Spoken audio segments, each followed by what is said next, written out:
তো আমি আজকে যে ডিজাইনটা নিয়ে কথা বলবো সেটা হচ্ছে ব্যাক থেকে ফেস স্টিচিং, মানে আমরা এটাকে ডাবল ক্লথও বলতে পারি। আমাদের ফেব্রিক স্ট্রাকচার যে বইটা আছে, ফেব্রিক স্ট্রাকচার দ্বিতীয় নম্বর যে বইটা আছে, সেখানে যদি আমরা চতুর্থ নম্বর অধ্যায়ে যাই, সেখানে আমরা রচনামূলক প্রশ্ন যদি দেখি, সেখানে আমরা ডাবল ক্লথের অনেকগুলা প্রশ্ন দেখব। তো আসলে প্রতিটা কোশ্চানে আমাদের সেম, আমরা একটা ডিজাইনের মাধ্যমে প্রতিটা কোশ্চানের আনসার, প্রতিটা কোশ্চানের সলিউশন দেওয়ার চেষ্টা করব। তো আমি এখন যে ডিজাইনটা করব সেটার মাধ্যমে সবগুলা ডিজাইন আমরা করতে পারবো। একটা ডিজাইন দিয়ে একটা ডিজাইন করলে আমাদের সবগুলা ডিজাইন করা হয়ে যাবে। যেমন আমাকে আমি এখন যেটা করব সেটা হচ্ছে ব্যাক থেকে ফেস স্টিচিং। এখন আমাদেরকে যদি বলা হয় ডাবল ক্লথ করো, তাহলে আমরা সেম ডিজাইনটা করতে পারবো। আবার আমাদেরকে যদি বলা হয় আহ, যে সেলফ স্টিচ ডাবল ক্লথ, তাও আমরা এই ডিজাইনটা করতে পারবো। তো আসুন তাহলে দেখা যাক যে আমরা কিভাবে ডাবল ক্লথটা ডাবল ক্লথটা করব, সেটা আমরা দেখি। তো আমাদের ডাবল ক্লথ করতে হলে প্রথমে আমাদেরকে ডাবল মানে আমরা জানি দুই, সেটার জন্য আমাদেরকে যেখানে ডাবল ক্লথ বোঝানো হয়েছে সেজন্য আমাদেরকে দুই ধরনের কাপড় নিতে হবে, একটা হচ্ছে ফেস ফেব্রিক আর একটা হচ্ছে ব্যাক ফেব্রিক। তো তো ব্যাক ফেব্রিক নেওয়ার জন্য আমাদেরকে আসলে যেটা করতে হবে, প্রথমে আমি একটু ঘরগুলো একটু ঠিক করে নিই। আসলে এভাবে ভাবছিলাম হবে, কিন্তু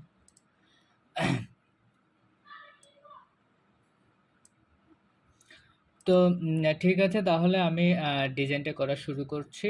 তার আগে যেটা করতে হবে, আমাদেরকে এখানে আমাদের মন মতো একটা টুল ডিজাইন করতে হবে, ঠিক আছে? আমি ডিজাইনগুলোর একটু নাম দিয়ে দিই। এটা হচ্ছে আমাদের ফেস ফেব্রিক, এটার নাম যদি আমি দিই ফেস ফেব্রিক। আর এটা দিলাম, এটা যদি দিই আমি ব্যাক,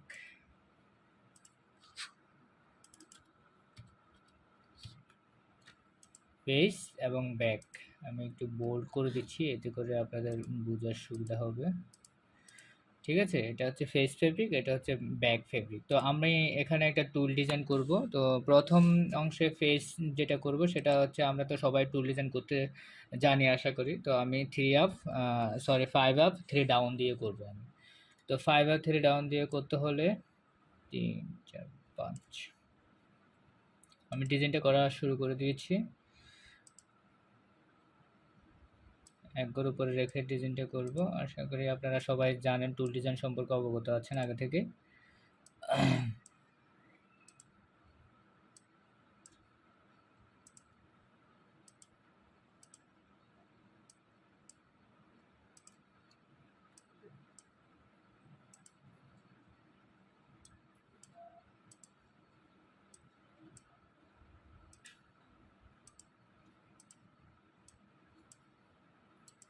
এ হচ্ছে আমাদের ফেস ফেব্রিক। তো আমি একটু নাম্বারিং করে নিই, এতে করে বুঝতে সুবিধা হবে।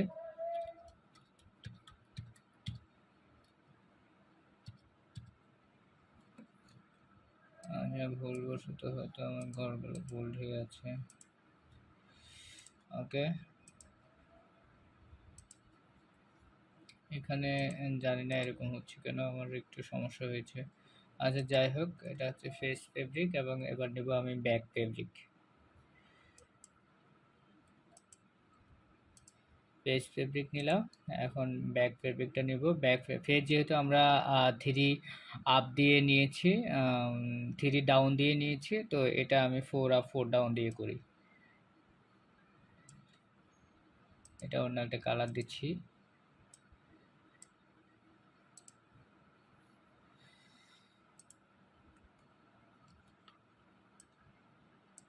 আসলে এই ডিজাইনগুলো খুবই গুরুত্বপূর্ণ ডিজাইন, এগুলা প্রতিবারে আমাদের পরীক্ষায় আসে। খুবই ফেব্রিক স্ট্রাকচার বই থেকে যদি কোনো ডিজাইন আসে, এই সমস্ত ডিজাইনগুলা বাদ দেওয়ার কোনো আসলে অপশান নেই।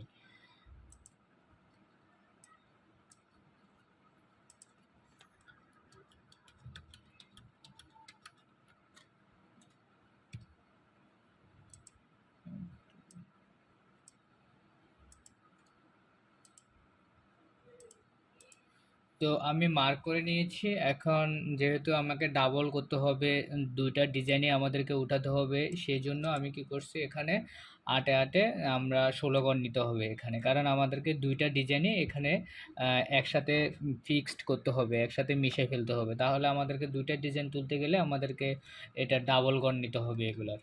দুইটাকে যোগ করলে 16 হয়, তো 16 × 16 করে আমি নিয়েছি। তো আমি বোঝার সুবিধার্থে যেহেতু ফেস থেকে ব্যাক করব, ফেস টু ব্যাক ডাবল ক্লথটা, তা আমি ফেস থেকে শুরু করব। প্রথমে আমি এখানে নাম্বারিং করে যাচ্ছি, face, back, face, back, face.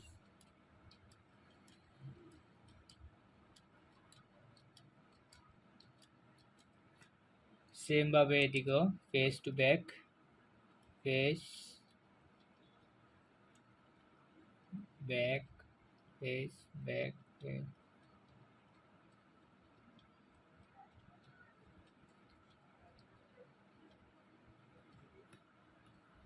Okay, তাহলে আমরা এখন যেটা করব, আমরা এখন প্রথমে ফেস ডিজাইনটা আমরা এখানে তুলে ফেলবো। ফেস ফেব্রিক যেটা আছে আর সেটা আমরা এখানে তুলে ফেলবো। তাহলে এখানে তুলতে হলে আমাদেরকে কি করতে হবে, যেখানে শুধুমাত্র ফেস, ফেসের ঘরে আমি ফেসের পয়েন্টটা বসাতে পারবো। যেমন এখানে প্রথমটা বসাতে পারি, আমাদের দুই দিক থেকে ফেস আসতে হবে। ফেসের যখন আমি টুল ডিজাইনটা, ফেসের ডিজাইনটা আমি উঠাবো, কিন্তু এখানে আমি বসাতে পারবো না, কারণ কি এখানে আমার একটা আছে ব্যাক আর একটা আছে ফেস, তাহলে হবে না। তাহলে আমাদেরকে কি করতে হবে, ফেসেরগুলো দুই দিক থেকে আমাদেরকে ফেস নিতে হবে। তাহলে ফেস নিলে আমি প্রথমে যে যেমন এটা ফেস টু ফেস, এরপরে এটা নেওয়া যায়,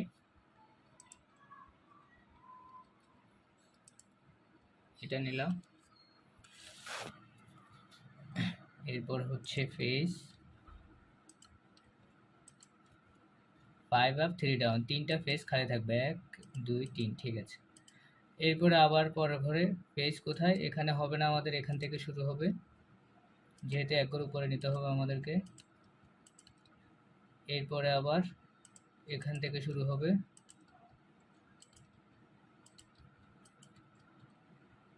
তারপরে আবার ফেস, এখান থেকে হবে না, একর উপরে হবে।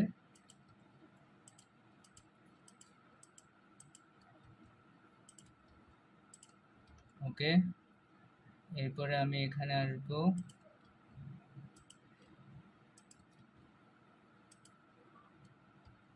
চারটা হয়েছে, আরেকটা হবে আমার নিচে, এই যে যেমন এই ঘরটা, আমি এই ঘরটা এখন করতেছি 5 নম্বর ঘর। এরপরে কোথায়, এরপরে যেহেতু এটা এক ঘর উপরে উঠবো, সরি এখানে আমার হবে না, এখানে হবে, কারণ পেজ নিতে হবে আমাদেরকে।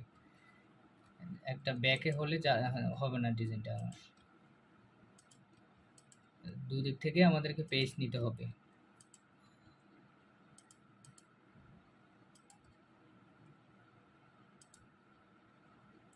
এগুলো আবার একটু ভুল হয়েছে, এখানে হবে,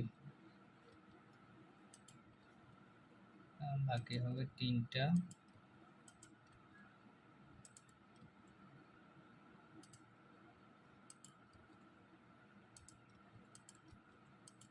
ওকে, এই যে আমাদের লাস্ট ডিজাইনটা এখানে চলে আসছে। তো সেম ভাবে এবার আমি ব্যাক যেটা আছে ব্যাক ওটাও তুলে ফেলবো। তাহলে ব্যাক এটা তুলতে হলে আমাদেরকে কি করতে হবে, ব্যাক টু ব্যাক যেতে হবে। আমরা কি এখান থেকে শুরু করতে পারবো না, এখান থেকে একদমই শুরু করতে পারবো না, কারণ এখানে আমাদের এদিক থেকে আছে ফেস এবং নিচ থেকে আছে ব্যাক। তাহলে আমাদের ব্যাক টু ব্যাক যেতে হবে, ব্যাক টু ব্যাক আছে, এখান থেকে শুরু করতে পারি আমরা। এই যে যেমন এদিক থেকেও ব্যাক, এদিক থেকেও ব্যাক। তাহলে এটা দিয়েছিলাম 4/4,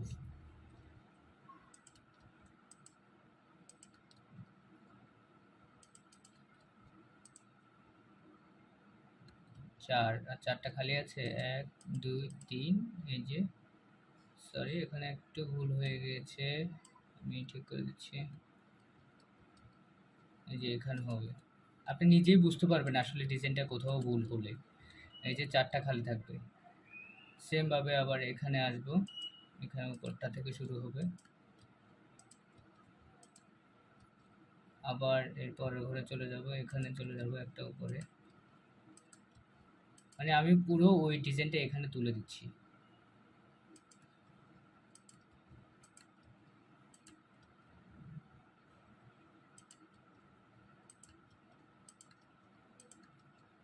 ব্যাক টু ব্যাক হতে হবে আমার কোথাও।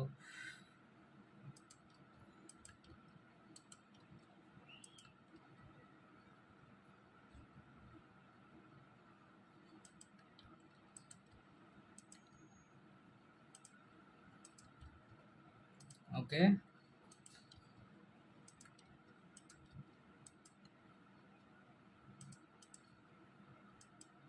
এটা আবার এখানে আমার ভুল হয়ে গেছে, এটা দেখেন আপনারা, এদিক থেকে ফেস চলে আসতেছে, এদিক থেকে ব্যাক চলে আসছে, কিন্তু আমার ডিজাইনটা হওয়ার কথা হবে এখানে। তাহলে আমার দেখুন এখানে কোথাও ভুল হয়েছে, দুইটা পেজ ব্যাক, তাহলে ব্যাক এদিকে হবে তিনটা, ব্যাকে দিলাম।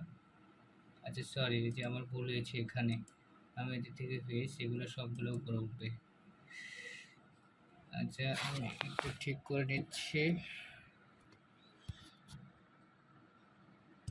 ওকে, তাহলে আমি এই যে যেটা করলাম, এখানে ফেসের ঘরে ফেসগুলো তুললাম এবং ব্যাকের ঘরে ব্যাকগুলো তুললাম। এই হচ্ছে আমাদের মূলত হচ্ছে ডাবল ক্লথ। আমাদের এখানে ডাবল ক্লথ হয়ে গেছে। আমি চাইলে এটাকে ডাবল ক্লথ লিখতে পারি। তো আমি ডাবল ক্লথ লিখে রাখি এখানে আপনাদের বুঝে সুবিধার্থে।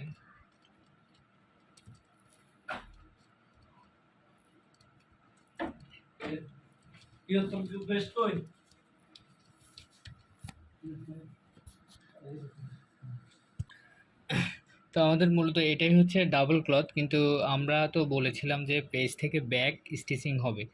তাহলে আমাদের যে এটা যে ডাবল ক্লথ সেটা প্রমাণ করার জন্য আমাদেরকে এখানে একটা স্টিচিং পয়েন্ট নিতে হবে। এই পয়েন্টটা এমনভাবে নিতে হবে যেন আমাদের ফেস এবং ব্যাক দুটার মাঝামাঝি হয়, মানে দুটা যেখানে যে পয়েন্টে মিলিত হয়েছে আমরা সেই পয়েন্টে স্টিচিং পয়েন্টটা নিব। তাহলে দেখা যাক এই যে যেমন আমরা এখানে নিতে পারি, যদি ধরি এখানে এদিক থেকে যদি ধরি, এদিক থেকে ব্যাক এদিক থেকে ফেস, তাহলে আমাদের ব্যাক এবং ফেস দুটা যেখানেই মিলিত হয়েছে আমরা সেখানে স্টিচিং পয়েন্টটা নিব। তো তাহলে আমি আরেকটু উপরে নিতে পারি, যেমন এখানে নিতে পারি, এখান থেকে যদি ধরি আমি একটা স্টিচিং পয়েন্ট নিচ্ছি লাল কালার দিয়ে। তো এভাবে আমি সবগুলোতে স্টিচিং পয়েন্ট দিয়ে যাব, যেহেতু আমাদের প্রশ্নে আছে ফেস থেকে ব্যাক স্টিচিং।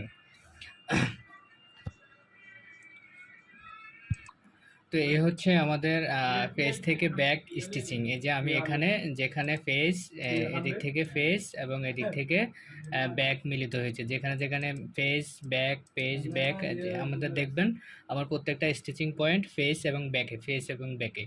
তো এই হচ্ছে আমাদের ফেস থেকে ব্যাক স্টিচিং। তো এখানে আমাদের প্রশ্নে যদি বলা হয় আমাদেরকে ডাবল ক্লথ, তাহলে আমরা এটা দিতে পারবো। শুধুমাত্র ডাবল ক্লথ দিলে তাহলে আমাদেরকে এই যে স্টিচিংয়ের যে বাড়তি ঝামেলা এটা না করলেও আমাদেরকে চলবে। দুইটা ফেব্রিক একসাথে তুলে দিয়ে আমাদেরকে ডিজাইনটা করলেও আমাদের ডিজাইনটা হবে। এরপরে আমাদেরকে যদি বলে সেলফ স্টিচ ডাবল ক্লথ, তাহলে আমরা এটা করতে পারবো। আমরা সব দিক থেকে আসলে এই ডিজাইনটা দিয়ে আমরা প্রতিটা প্রশ্নের সমাধান ধরতে পারি। তো ঠিক আছে, আর কোনো সমস্যা হলে আমার সাথে যেভাবে হোক কমেন্টস বক্সে কিংবা হোয়াটসঅ্যাপ আইডি আমার কাছে সবার, আশা করি সবার কাছে আমার হোয়াটসঅ্যাপ আইডি আছে। তো ওভাবে আমার সাথে যেভাবে হোক যোগাযোগ করতে পারবেন। আর কোনো সমস্যা হলে আমাকে সাথে সাথে জানাবেন। তো ঠিক আছে, সবাই ভালো থাকবেন। ওকে, আল্লাহ হাফেজ।